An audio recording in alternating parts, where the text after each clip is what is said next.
ಭಾಗ್ಯವೂ ನಿಮಗಿಲ್ಲ, 6ನೇ ಭಾಗ್ಯ ಇಲ್ಲ ನಿಮಗೆ. ಇಷ್ಟೆಲ್ಲ ಆಯ್ತು. ತಮಿಳುನಾಡಲ್ಲಿ 98 ಲಕ್ಷ ಜನ ಹೋಯ್ತು.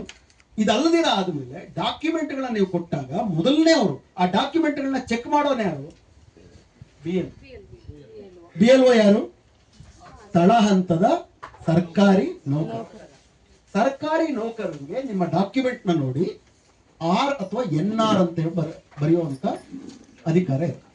ಆರ್ ಅಂದ್ರೆ ರೆಕಮೆಂಡೆಡ್, NR ಅಂದ್ರೆ ನಾಟ್ ರೆಕಮೆಂಡೆಡ್.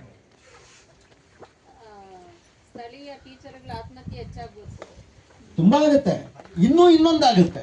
ಮಧ್ಯಪ್ರದೇಶದಲ್ಲಿ ಉದಾಹರಣೆಗೆ BLOಗಳ ಜೊತೆಗೆ RSS ಕಾರ್ಯಕರ್ತರು ಹೋಗ್ತಾರೆ. ಬಿಹಾರದಲ್ಲಿ RSS ಕಾರ್ಯಕರ್ತರು ಹೋಗ್ತಾರೆ. ಏಜೆಂಟ್, ಪಕ್ಷಗಳನ್ನ ನೇಮಿಸಬೇಕಾಗಿರೋ ಏಜೆಂಟ್, ಸರ್ಕಾರದವರಲ್ಲ. ಸರ್ಕಾರದವರು BLO, ಬೂತ್ ಲೆವೆಲ್ ಆಫೀಸರ್ಸ್. ಅರ್ಥವಾಗದೆ ಕಷ್ಟ ಅಲ್ಲ ಸರ್, ಕೂಡಿಸ್ಕೊಂಡು ಕ್ಲಾಸ್ ಮಾಡ್ತಾರೆ.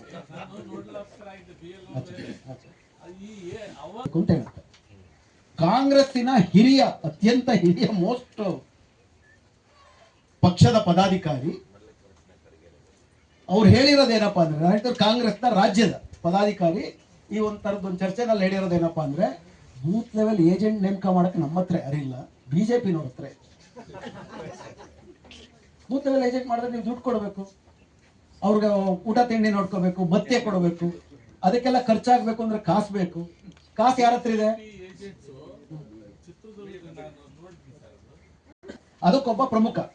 ಅವರು ಪ್ರತಿನಿತ್ಯ ಆ 24-34 ಮನೆಗಳಿಗೆ ವಿಸಿಟ್ ಕೊಡಬೇಕು, ಮನೆಯವ್ರನ್ನೆಲ್ಲ ಮಾತಾಡಿಸ್ಬೇಕು, ಬಿಜೆಪಿದೆಲ್ಲ ಏನ್ ಮಾಹಿತಿಗಳಿರುತ್ತೆ ತಗೊಂಡೋಗಿ ಅವ್ರಿಗೆ ಕೊಡಬೇಕು, ಅವ್ರಿಗೆ ಏನಾದ್ರು ಪ್ರಾಬ್ಲಮ್ ಇದ್ರೆ ಸಾಲ್ವ್ ಮಾಡಬೇಕು, ಅವ್ರನ್ನ ವಿನೋವರ್ ಮಾಡಬೇಕು. ಅಂದ್ರೆ 365 ದಿವಸ 5 ವರ್ಷ ಕೆಲಸ ಮಾಡ್ತಾರೆ ಅವರು. ಮತ್ತು ಅಷ್ಟು ಕೆಲಸ ಮಾಡುವುದಕ್ಕೆ ಅವ್ರಿಗೆ ಭತ್ಯೆ ಸಿಗುತ್ತೆ. ಭತ್ಯೆ ಸಿಗುತ್ತೆ ಅಂದ್ರೆ ಬಿಜೆಪಿ ಹತ್ರ ಕಾಸಿದೆ. ಬಿಜೆಪಿಗೆ ಅಷ್ಟು ಕಾಸು ಎಲ್ಲಿಂದ ಇದೆ? ಮೊನ್ನೆ ಪತ್ರಿಕೆನಲ್ಲಿ ಒಂದು ಬಂದಿತ್ತು, ನೀವು ನೋಡಿದ್ರಿ. 2024-2025 ನಡುವೆ ಈ ದೇಶದಲ್ಲಿ 5 ಟ್ರಸ್ಟ್ಗಳಿದಾವೆ. ಎಲೆಕ್ಟ್ರಲ್ ಬಾಂಡ್ ಅಂತ ಇತ್ತು, ಎಲೆಕ್ಟ್ರಲ್ ಬಾಂಡ್ ರದ್ದಾಯಿತು. ರದ್ದಾದ ಮೇಲೆ ದೊಡ್ಡ ದೊಡ್ಡ ಕಂಪನಿಗಳು ಟ್ರಸ್ಟ್ಗಳಂತ ಮಾಡಿಕೊಂಡು ಪಕ್ಷಗಳು ಕೊಡ್ತಾರೆ. 2024-25 ನಡುವೆ ಟಾಟಾ, ಬಿರ್ಲಾ, ಅದಾನಿ ಮತ್ತೆ ನಿಮ್ಮ ಸಿರಮ್ ಇನ್ಸ್ಟಿಟ್ಯೂಟ್ ಆಫ್ ಇಂಡಿಯಾ, ನೀವೆಲ್ಲ ಕೋವಿಶೀಲ್ಡ್ ತಗೊಂಡ್ರಲ್ಲ ಅದರ ಮಾಲೀಕ, ಇವರುಗಳೆಲ್ಲ ಟ್ರಸ್ಟ್ಗಳ ಮೂಲಕ ಬಿಜೆಪಿಗೆ ಕೊಟ್ಟು 1 ವರ್ಷದಲ್ಲಿ ಕೊಟ್ಟಿರುವ ದೇಣಿಗೆ ಎಷ್ಟಪ್ಪ ಅಂದ್ರೆ 6,525 ಕೋಟಿ. ಎಷ್ಟು? 6,525 ಕೋಟಿ. ಕಾಂಗ್ರೆಸ್ಗೆ ಕೊಟ್ಟಿರೋದೆಷ್ಟು? 550 ಕೋಟಿ. ಕಾಂಗ್ರೆಸ್ಗೆ ಬಿಟ್ಟರೆ TMC ಕೊಟ್ಟಿರೋದೆಷ್ಟು? 125 ಕೋಟಿ. ಅಂದ್ರೆ ಕಾಂಗ್ರೆಸ್ಸಿನ 12 ಪಟ್ಟು ಬಿಜೆಪಿ. ಅವ್ರು ಬೂತ್ ಲೆವೆಲ್ ಒಬ್ಬ ಏಜೆಂಟ್ ಅಲ್ಲ, 5 ಏಜೆಂಟ್ ನೇಮಕ ಮಾಡ್ತಾರೆ. ಚುನಾವಣೆ ಆಗ್ಬೇಕಾದ್ರೂ ನೀವು ನೋಡಿರ್ತೀರಿ, ಮತ ಗಟ್ಟಿ ಅಂತ ಹೋದ್ರೆ ಫುಲ್ ರಾಶಿ ಜನ ಇರ್ತಾರೆ. ಹಣ ಇದ್ದಾಗ ಅವೆಲ್ಲ ಕೂಡ ಆಗುತ್ತೆ. ಸರ್, ಎಲೆಕ್ಷನ್ ಟೈಮ್ ಅಲ್ಲಿ ಎಲ್ಲಾ ಪಾರ್ಟಿಯವರು ಬೂತ್ ಏಜೆಂಟ್ ಅಂತ ಮಾಡಿ ದುಡ್ಡು ಕೊಡ್ತಾರೆ. ಆದ್ರೆ ಇವ್ರು 365 ದಿವಸ 5 ವರ್ಷ ಕೊಟ್ಟಾಗ ಐಡಿಯಾಲಜಿಕಲ್ ಕಮಿಟ್ಮೆಂಟ್ ಬರುತ್ತೆ ಅವ್ರಿಗೆ. ನಾನೇನು ಮಾಡ್ತೀನಿ, 500 ರೂಪಾಯಿ ಕೊಟ್ರೆ JDS ಏಜೆಂಟ್ ಆಗ್ತೀನಿ, 1000 ರೂಪಾಯಿ ಕೊಟ್ರೆ ಕಾಂಗ್ರೆಸ್ ಏಜೆಂಟ್ ಆಗ್ತೀನಿ, 5,000 ಕೊಟ್ಟಿ ಅಂದ್ರೆ ಬಿಜೆಪಿ ಏಜೆಂಟ್ ಆಗ್ತೀನಿ ನನಗೇನು. ಅಥವಾ ನೀನ್ ಕಾಂಗ್ರೆಸ್ ಅಲ್ಲೇ ಇರೋ ನಮ್ಮ ಏಜೆಂಟ್ ಆಗಿ ಕೆಲಸ ಮಾಡಿದ್ರೆ 10,000 ರೂಪಾಯಿ ಇಸ್ಕೊಂಡು ಏಜೆಂಟ್ ಆಗಿ ಕೆಲಸ. ದುಡ್ಡೇ ಏಕ ಮಾತ್ರ ಆದ್ರೆ ಖರೀದಿ ಮಾಡಿ. ಆದ್ರೆ ಅಲ್ಲಿ ಬರೀ ನಡೆಯೋದು ಖರೀದಿ ಅಲ್ಲ, ಅವ್ರು ಕೆಲಸ ಮಾಡ್ತಾರೆ. RSS ಐಡಿಯಾಲಜಿಕಲ್ ಆಗಿ, ಪೊಲಿಟಿಕಲ್ ಆಗಿ ನಾವು ಗೆದ್ದರೆ ಹಿಂದೂ ರಾಷ್ಟ್ರ ತರ್ತೀವಿ ಅಂತೇಳಿ ಅವ್ರನ್ನ ತಲೆ ತೊಳೆದು ಅವ್ರನ್ನ ಕಾರ್ಯಕರ್ತರನ್ನಾಗಿ ಮಾಡ್ಕೊಳ್ತಾರೆ. ಬರೀ ಬೂತ್ ಲೆವೆಲ್ ಏಜೆಂಟ್ ಅಲ್ಲ ಅವನು, RSS ಏಜೆಂಟ್ ಅವರು. ಮಧ್ಯಪ್ರದೇಶದಲ್ಲಿ ಈ BLOಗಳ ಜೊತೆ ಇವ್ರು ಹೋಗ್ತಾರೆ, ಜೊತೆಗೆ RSS ನವರು ಹೋಗ್ತಾರೆ. ಹೋಗ್ಬಿಟ್ಟು ರೆಕಮೆಂಡು ನಾನ್ ರೆಕಮೆಂಡು ಮಾಡುವ ಅಧಿಕಾರ ಯಾರ ಹತ್ರ ಇದೆ? BLOಗಳ ಹತ್ರ ಇದೆ. NR ಅಂತ ಮಾಡ್ತಾರೆ. NR ಅಂತ ಮಾಡುವ ಅರ್ಥ ಏನು? ಇದನ್ನ ನಾವು ಸ್ವಲ್ಪ ಕೂಲಂಕುಷವಾಗಿ ಚರ್ಚೆ ಮಾಡ್ತೀವಿ. Not recommended to what? Voter ಆಗುವುದಕ್ಕೆ ಮಾತ್ರ ಅಲ್ಲ, ನಾಗರಿಕನಾಗುವುದಕ್ಕೆ ನೀವು ನಾಟ್ ರೆಕಮೆಂಡೆಡ್. ಚುನಾವಣಾ ಆಯೋಗ, ಬೂತ್ ಲೆವೆಲ್ ಏಜೆಂಟ್ ಇರಲಿ, ಚುನಾವಣಾ ಆಯೋಗಕ್ಕೆ ಈ ಅಧಿಕಾರ ಇಲ್ಲ. ನನ್ನ ನಾಗರಿಕತ್ವವನ್ನ ತೀರ್ಮಾನ ಮಾಡುವ ಅಧಿಕಾರ ಚುನಾವಣಾ ಆಯೋಗಕ್ಕಲ್ಲ ಇರೋದು, ಗೃಹ ಇಲಾಖೆಗೆ ಮಾತ್ರ. ಏನಾಗುತ್ತೆ, ಈ ತರದೊಂದು ಪ್ರಕರಣ ಬಂತು. ನೀವು ಜನರ ಹತ್ರ ಹೇಳ್ಬೇಕಾದ್ರೆ ಇದನ್ನ ದಯವಿಟ್ಟು ಹೇಳ್ಬೇಕಂದ್ರೆ, ಲಾಲ್ ಬಾಬು ಹುಸೇನ್ ಅಂಡ್ ಅದರ್ಸ್ ಅನ್ನುವ ಪ್ರಕರಣ ಇದೆ. 1995ರಲ್ಲಿ ನಡೆದಂತ ಪ್ರಕರಣ. ಸುಪ್ರೀಂ ಕೋರ್ಟ್ ಅಲ್ಲಿ ಆಗ ಸುಪ್ರೀಂ ಕೋರ್ಟ್ ನ ಚೀಫ್ ಜಸ್ಟಿಸ್ ಅವರು ಅಹಮದಿ ಅಂತೇಳಿ, AH ಅಹಮದಿ ಅಂತೇಳಿ, 3 ಸದಸ್ಯ ಪೀಠ, 3 ಜನರ ಪೀಠ. ಪ್ರಕರಣ ಏನು? ಬಾಂಬೆಯ ಸ್ಲಮ್ಗಳಲ್ಲಿ ಮತ್ತು ದೆಹಲಿಯ ಸ್ಲಮ್ಗಳಲ್ಲಿ ಬಾಂಗ್ಲಾದೇಶದಿಂದ ಮುಸ್ಲಿಮರು ಬಂದ್ಬಿಟ್ಟಿದ್ದಾರೆ ಅಂತ ಬಂದು ನಮಗೆ ದೂರಿದೆ. ಆದ್ದರಿಂದ ಸ್ಥಳೀಯ ಪೊಲೀಸ್ ಠಾಣಾಧಿಕಾರಿಗಳಾದಂತ ನೀವು ಅಲ್ಲಿ ಹೋಗಿ ವಿಚಾರಿಸಿ ನಮಗೆ ವರದಿಯನ್ನು ಕೊಡತಕ್ಕದ್ದು ಅಂತ ಚುನಾವಣಾ ಆಯೋಗ ಹೇಳ್ತಾರೆ. ಪೊಲೀಸ್ ಅಧಿಕಾರಿಗಳು ಹೋದ್ರು. ಪೊಲೀಸ್ ಅಧಿಕಾರಿಗಳ ಬಗ್ಗೆ ನಿಮಗೆ ಗೊತ್ತು, ಬಾಂಬೆ ದೆಹಲಿನಲ್ಲಿ ಹೋದ್ರು, ಮುಸ್ಲಿಮರಿದ್ರು, ಅವ್ರ ಹತ್ರ ಡಾಕ್ಯುಮೆಂಟ್ಗಳನ್ನ ಕೊಟ್ಟರು. ಇವೆಲ್ಲ ಫೋರ್ಜ್ ಡಾಕ್ಯುಮೆಂಟ್, ಇದು ನಾವು ಒಪ್ಪೋದಿಲ್ಲ ಅಂತಂದ್ರು. ಇವರೆಲ್ಲರೂ ವಿದೇಶಿಯರು ಎಂದು ಕಂಡು ಬಂದಿರುತ್ತದೆ ಅಂತ ವರದಿ ಕೊಟ್ಟರು. ಚುನಾವಣಾ ಆಯೋಗ ಆ ವರದಿಯನ್ನ ಯಥಾ ಪ್ರಕಾರ ಒಪ್ಪಿಕೊಂಡು ಬಾಂಬೆ ಮತ್ತು ದೆಹಲಿಯಲ್ಲಿದ್ದಂತ ಈ ಸ್ಲಮ್ ನಿವಾಸಿಗಳಿಗೆ ಓಟಿನ ಅಧಿಕಾರವನ್ನ ಕಿತ್ತಾಕ. ಆಗ ಅವ್ರೇನ್ ಮಾಡಿದ್ರು, ಹೈಕೋರ್ಟ್ಗೆ ಹೋದ್ರು. ಹೈಕೋರ್ಟ್ ಆ ಆದೇಶವನ್ನ ರದ್ದು ಮಾಡಿತು. ಚುನಾವಣಾ ಆಯೋಗ ಸುಪ್ರೀಂ ಕೋರ್ಟ್ಗೆ ಹೋಯ್ತು. ಸುಪ್ರೀಂ ಕೋರ್ಟ್ ಅಲ್ಲಿ ಅಹಮದಿಯ ನೇತೃತ್ವದ ತ್ರಿಸದಸ್ಯ ಪೀಠ ಬಹಳ ಸ್ಪಷ್ಟವಾಗಿ ಹೇಳಿದ್ದೇನಪ್ಪಾ ಅಂತಂದ್ರೆ, ಒಂದು ನಾಗರಿಕತ್ವವನ್ನ ಪುರಸ್ಕರಿಸುವುದು ಅಥವಾ ತಿರಸ್ಕರಿಸುವುದು ಒಂದು ಕ್ವಾಸಿ ಜುಡಿಷಿಯಲ್ ಪ್ರೋಸೆಸ್, ಅಂದ್ರೆ ಅದೊಂದು ನ್ಯಾಯಾಂಗ ಪ್ರಕ್ರಿಯೆ. ನ್ಯಾಯಾಂಗ ಪ್ರಕ್ರಿಯೆ ಅಂತಂದ್ರೇನು?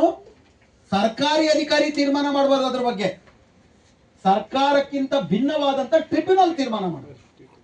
ಅಂದ್ರೆ ಅಲ್ಲೊಬ್ಬ ನ್ಯಾಯಾಧಿಕಾರಿ ಇರಬೇಕು, ಬೇಕಾದ್ರೆ ಒಬ್ಬ ಸರ್ಕಾರಿ ಅಧಿಕಾರಿನೂ ಇರ್ಬೋದು, ಬಟ್ ಟ್ರಿಬ್ಯುನಲ್ ಮಾಡಬೇಕು. ಇಲ್ಲಿ ನೀವೇನ್ ಮಾಡಿದೀರಾ? ಪೊಲೀಸ್ ಅಧಿಕಾರಿ ಒಂದು ವರದಿ ಕೊಟ್ಟ, ನೀವು ಚುನಾವಣಾಧಿಕಾರಿ ತೀರ್ಮಾನ ಮಾಡ್ಬಿಟ್ರಿ ಟ್ರಿಬ್ಯುನಲ್ ಅಲ್ಲಿ. ಉದಾಹರಣೆಗೆ ಅಸ್ಸಾಂನಲ್ಲಿ NRC ನಡೀತು. NRC ನಡೆದು 19 ಲಕ್ಷ ಬಂತಲ್ಲಿ. ಅಲ್ಲಿ ನನ್ನ ಡಾಕ್ಯುಮೆಂಟ್ ನಾನು ತಗೊಂಡಕ್ಕೆ ಹೋದಾಗ 350 ಟ್ರಿಬ್ಯುನಲ್ಗಳನ್ನ ನೇಮಕ ಮಾಡಿದ್ರು. ಟ್ರಿಬ್ಯುನಲ್ ಅಲ್ಲಿ ನಾನು ಹೋಗಿ ಫಸ್ಟ್ ಏನ್ ಮಾಡ್ತೀನಿ, ನನ್ನ ಹತ್ರ ಡಾಕ್ಯುಮೆಂಟ್ ಕೊಡ್ತೀನಿ. ನೀವೇನ್ ಮಾಡ್ತೀರಾ? ಅದು ಡಾಕ್ಯುಮೆಂಟ್ ಸರಿ ಇಲ್ಲ ಅಂತೀರ. ನನ್ನ ಡಾಕ್ಯುಮೆಂಟ್ ಸರಿ ಇದೆ ಅಂತ ನಾನು ವಾದ ಮಾಡ್ತೀನಿ. ಜುಡಿಷಿಯಲ್ ಪ್ರೋಸೆಸ್ ಅಂದ್ರೆ ನಾನು ಕೊಟ್ಟುವ ದಾಖಲೆಗಳನ್ನ ಎವಿಡೆನ್ಷಿಯರಿ ವ್ಯಾಲ್ಯೂ, ಅದಕ್ಕಿರುವ ಸಾಕ್ಷ್ಯಾಧಾರದ ಮಹತ್ವವನ್ನ ಅದಕ್ಕೆ ಕೊಟ್ಟು ವಿಚಾರಣೆಯನ್ನ ನಡೆಸಿ ವಾದ ಪ್ರತಿವಾದವನ್ನ ಕೇಳಿ ಆ ನಂತರ ತೀರ್ಮಾನ ಕೊಡಬೇಕು. ಪೊಲೀಸರು ವರದಿ ಕೊಟ್ಟರು, ನಾನು ತಿರಸ್ಕರಿಸದೆ ಅಂದ್ರೆ ಏಕಪಕ್ಷೀಯವಾದದ್ದು ಅಂತ ಅದನ್ನು ರದ್ದುಗೊಳಿಸ್ತಾರೆ. ಯಾವ ಪ್ರಕರಣ? ಲಾಲ್ ಬಾಬು ಹುಸೇನ್ ಪ್ರಕರಣ. ಈಗ ಇವ್ರೇನ್ ಮಾಡ್ತಿದ್ದಾರೆ? ರೆಕಮೆಂಡೆಡ್, ನಾನ್ ರೆಕಮೆಂಡೆಡ್ ಅಂತ ಕೊಟ್ರೆ ಒಬ್ಬ ಸಾಮಾನ್ಯ ಅಧಿಕಾರಿ ಯಾವ ಜುಡಿಷಿಯಲ್ ಪ್ರೋಸೆಸ್ ಇಲ್ಲ, ನಾಗರಿಕತ್ವವನ್ನ ರದ್ದು ಮಾಡ್ತಿದ್ದಾರೆ. ಇದರ ಪರಿಣಾಮ ಏನಾಗುತ್ತೆ? ಈಗ ಮೊದಲನೇ ಹಂತ 11 ರಾಜ್ಯಗಳಲ್ಲಿ ನಡೆದಿದೆ. 3 ಹಂತ ನಡೆದಿರೋದು ಬಿಹಾರದಲ್ಲಿ. ಬಿಹಾರದಲ್ಲಿ ಏನಾಯ್ತು? ಬಿಹಾರದಲ್ಲಿ 7,65,00,000 ಜನ ಮತದಾರರು. ಬಿಹಾರದಲ್ಲಿ ಯಾತಕ್ಕೆ SIR ಮಾಡಬೇಕು ಅಂತ ಹೇಳ್ತಿದ್ದಾಗ ಇಡೀ ಬಿಜೆಪಿ ಪಕ್ಷದ ಜೊತೆಗೆ ಮೊನ್ನೆ ಅಸೆಂಬ್ಲಿನಲ್ಲಿ ಸಂಸತ್ತಿನಲ್ಲಿ ನಮ್ಮ ಅಮಿತ್ ಶಾ ಅವರು ಮೈ ಮೇಲೆ ದೇವರು ಬಂದಂಗೆ ಕೂಗಾಡಿದ್ ನೀವು ನೋಡಿರ್ಬೇಕು. ಪ್ರಶ್ನೆ ಎತ್ತಿದ್ರು, SIR ಯಾಕೆ ಮಾಡ್ತಿದ್ದೀರಾ ಅಂತ. ಶೋಲೆ ಪಿಕ್ಚರ್ ಡೈಲಾಗ್ ಹೊಡೆದ್ರು ಅವರು. ಏಕೆ ಗುಸ್ಬೈಟಿ ಅವನಿಗೆ ಚುನ್ ಚುನ್ಕೆ ಬಗಾವುಂಗ, ಚುನ್ ಚುನ್ಕೆ ಬಗಾವು, ಚುನ್ ಚುನ್ಕೆ ಮಾರುಂಗ ಅಂತ ಧರ್ಮೇಂದ್ರ ಹೇಳ್ತಾರಲ್ಲ, ಆ ತರ ಇವರು ಚುನ್ ಚುನ್ಕೆ ಬಗಾವುಂಗ ಅಂತ. ಏನಕ್ಕೆ ಮಾಡ್ತಿದೀವಿ? ಒಬ್ಬ ವಿದೇಶಿ ನುಸುಳುಕೋರನ್ನು ಇಲ್ಲದಂಗೆ ಮಾಡುವುದಕ್ಕೆ ನಾವು ಇದನ್ನ ಮಾಡ್ತೀವಿ. 65 ಲಕ್ಷ ಜನರನ್ನ ಬಿಹಾರದಲ್ಲಿ ತೆಗೆಯಕ್ಕೆ ಮುಂಚೆ, ಆಧಾರ್ ಕಡ್ಡಾಯ ಮಾಡುವುದಕ್ಕೆ ಮುಂಚೆ 1.5 ಕೋಟಿ ಜನ ಹೋಗ್ಬಿಟ್ಟಿದ್ರು. ಆಧಾರನ್ನ ಕಡ್ಡಾಯ ಮಾಡಿದ್ದಕ್ಕೆ ತೆಗೆದಾಕೊಳ್ಳೋರ ಸಂಖ್ಯೆ 65 ಲಕ್ಷಕ್ಕೆ ಇಳಿತು. 65 ಲಕ್ಷದವ್ರನ್ನ ತೆಗೆದಾಕದ ಮೇಲೆ ಒಂದು ಪ್ರಶ್ನೆ ಕೇಳಿ, ಎಷ್ಟು ಜನ ವಿದೇಶಿಯರು ಇದ್ದಾರೆ? ಅದೇ ತಾನೇ ಮುಖ್ಯ. ನೀವಿಷ್ಟೆಲ್ಲ ಮಾಡಿದ್ದೇನಕ್ಕೆ? ವಿದೇಶಿಯರಿದ್ದಾರೆ. ಎಷ್ಟು ಜನ ವಿದೇಶಿಯರು ಮುಖ್ಯ? ಚುನಾವಣಾ ಆಯೋಗ ಏನ್ ಹೇಳ್ತು? ನಾವು ಈ ಇಡೀ ಪ್ರಕ್ರಿಯೆಯನ್ನು ಮಾಡಿದ್ದು ಡೂಪ್ಲಿಕೇಟ್ ವೋಟರ್ಗಳನ್ನ ಕಿತ್ತಾಕಕ್ಕೆ, 18 ವರ್ಷ ತುಂಬಿದವ್ರನ್ನ ಸೇರಿಸ್ಕೊಳ್ಳೋದಕ್ಕೆ ಮತ್ತು ವಾಸಸ್ಥಾನ ಬದಲಾಯಿಸಿದವ್ರನ್ನ ಕಿತ್ತಾಕೋದಕ್ಕೆ ಮತ್ತು ವಿದೇಶಿಯರಿಗೆ. ಸರಿ, ಲಿಸ್ಟ್ ಕೊಡಿ. 65 ಲಕ್ಷದಲ್ಲಿ 32 ಲಕ್ಷ ಜನ ಸತ್ತೋಗಿದ್ದಾರೆ, 22 ಲಕ್ಷ ಜನ ಪರ್ಮನೆಂಟ್ಲಿ ಶಿಫ್ಟ್ ಆಗಿದ್ದಾರೆ, 8 ಲಕ್ಷ ಜನ ಡೂಪ್ಲಿಕೇಟ್ ಆಗಿದ್ದಾರೆ. ಎಲ್ಲ ಸೇರಿಸಿದ್ರು 65 ಆಗೋಯ್ತು. ವಿದೇಶಿಯರೆಷ್ಟು? ಪದೇ ಪದೇ ಕೇಳು. ಎಲ್ಲ ಸೇರ 65 ಅಂತ ಮನುಷ್ಯ. ವಿದೇಶಿಯರೆಷ್ಟು ಹೇಳಕ್ ರೆಡಿ ಇಲ್ಲ. ಕೊನೆಗೆ ಏನ್ ಮಾಡಿದ್ರು? ವಿದೇಶಿಯರನ್ನ ಹೆಂಗ್ ಪತ್ತೆ ಹಚ್ಚಬೇಕು? ಚುನಾವಣಾ ಆಯೋಗದ ನಿಯಮಗಳ ಪ್ರಕಾರ ನಿರ್ದಿಷ್ಟ ಆಕ್ಷೇಪಣೆಗಳು ಬರಬೇಕು. ಫಾರಂ ನಂಬರ್ 7 ಯಾರ್ಯಾರಿದ್ದಾರೆ ಇವರು ವಿದೇಶಿಯರು ಅಂತ ನನಗೆ ಅನುಮಾನ ಇದೆ, ನೀವು ಇವ್ರನ್ನ ಪರಿಶೀಲಿಸಿ ಅಂತ ನಾನು ದೂರು ಕೊಡ್ಬೇಕು. ಈಗ 65 ಲಕ್ಷ ಜನ ಡ್ರಾಫ್ಟ್ ಲಿಸ್ಟ್ ಬಂತು. ವಿದೇಶಿಯರು ಇದಾರೆ ತಾನೆ, ನೀವು ದೂರು ಕೊಡ್ಬೇಕು ತಾನೆ. ಅದನ್ನ ಜಾಸ್ತಿ ಹೇಳಿದ್ದೆ ಯಾರು? ಬಿಜೆಪಿನವರು. ಎಷ್ಟು ದೂರು ಕೊಡ್ಬೇಕು ನೀವು? ನನ್ನ ಪ್ರಕಾರ 65 ಲಕ್ಷ ದೂರು ಕೊಡ್ಬೇಕು ನೀವು ಎಲ್ಲರೂ ವಿದೇಶಿಯರು. ಎಷ್ಟು ದೂರು ಕೊಟ್ಟಿರ್ಬೋದು? ಒಂದು ಅಂದಾಜು ಹಾಕಿ. ಸರ್ಕಾರಿ ಸವಾಲು ಎಷ್ಟು ದೂರು ಕೊಟ್ಟಿರ್ಬೋದು? 200, ಇನ್ನೊಂದು 1 ಲಕ್ಷ, ಇನ್ನೊಂದು 60,000, 2 ಲಕ್ಷ, 0. ಒಂದೇ ಒಂದು ಆಕ್ಷೇಪಣೆ ಇಲ್ಲ ಬಿಜೆಪಿ.